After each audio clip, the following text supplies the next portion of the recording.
Salut la compagnie, bonsoir à tous, bienvenue dans une autre vidéo swag de Yug. Alors, ce soir on est en TV et on va attaquer avec Fulcrum, Omicron en solo, une Starkiller avec Omicron Joanie, Omara bien sûr, mais surtout Calquestis, petit test. Il amène énormément de santé max et de régénération à tous les utilisateurs de la force non alignés, les UFU, donc lui-même et bien sûr Mara et Starkiller.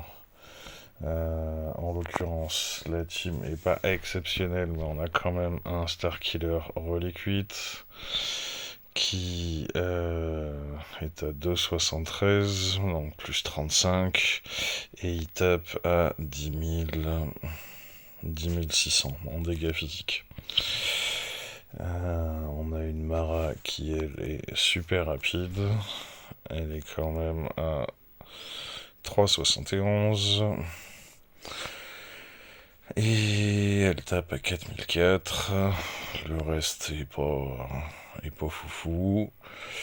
Il y a un cron qui va bien avec 60% de dégâts critiques, un peu d'esquive critique, 40% de vol de santé et de la prot.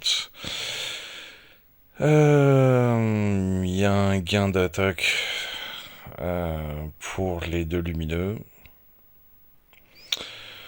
qui va être significatif, mais je suis pas trop inquiet des dégâts de Cal ou de Joanie.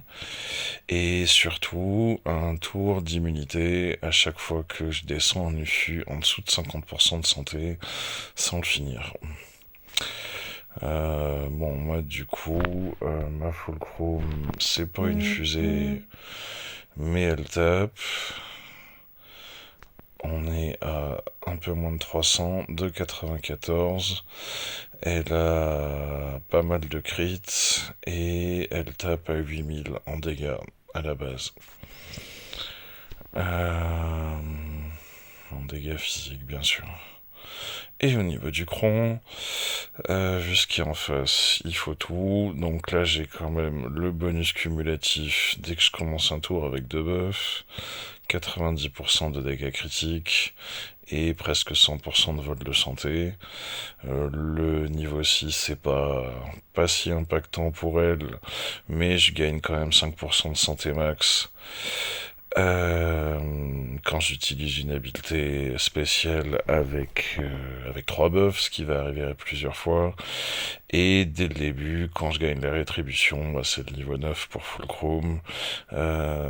J'ai 10% de vol de santé, de défense qui stack jusqu'à 200%. Pareil pour la vitesse, elle va accélérer jusqu'au bout de l'affrontement. Toute la question est, est-ce que je vais arriver à tuer Starkiller très vite ou pas?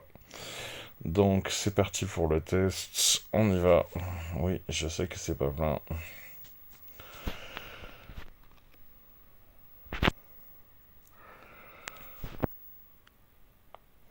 On va couper les données mobiles, histoire de pas prendre de risques.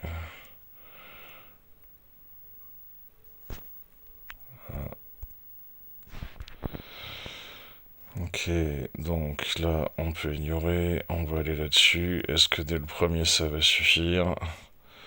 Carrément pas, je lui ai rien fait.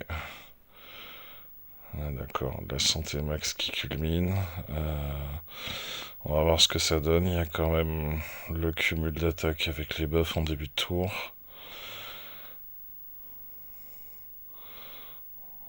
Donc là, il n'y aura pas de cumul d'attaque. Là, il y en a eu 2, 3, 4. On doit être à 20% de bonus attaque. On va réessayer. Ah non, mais là, du coup, il y a un tour d'immunité. Super. Ouais. On va voir jusqu'où ça va, cette histoire. C'est surtout Starkiller qui peut me tuer. Bon, un peu plus. Bon, il est mort. Voilà une bonne chose. Je sais pas trop si je vais m'occuper de Kel ou de Mara en premier. Peut-être de Mara. Au moins, il n'y a pas le revive sur une team comme ça. Mais voilà la survivabilité que Starkiller a récupérée. Bon, après, si lui est plus là, je crains plus grand chose. Mais je leur fais des dégâts tout pourris.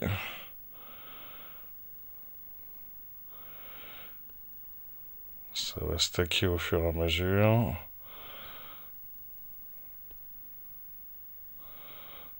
Ok. Je serais bien tenté de finir, voilà. Juste une petite basique. Et alors, qu'est-ce que ça donne sur lui? Ok, bon, mais là je commence à avoir des dégâts significatifs. Il y a eu à chaque fois 5% d'attaque et tous les stacks du Datacron. Je suis pas du tout sûr que ça aurait. Enfin, du niveau 9 du Datacron. Je suis pas du tout sûr que ça aurait marché sans le cron. Mais bon, c'est quand même rassurant, on s'en sort pas trop mal. Je vais remettre les données. Et le coup de grâce.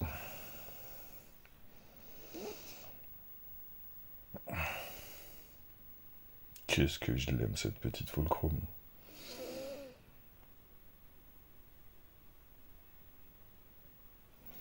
Que du bonheur. Bon jeu à toutes et tous. À une prochaine fois.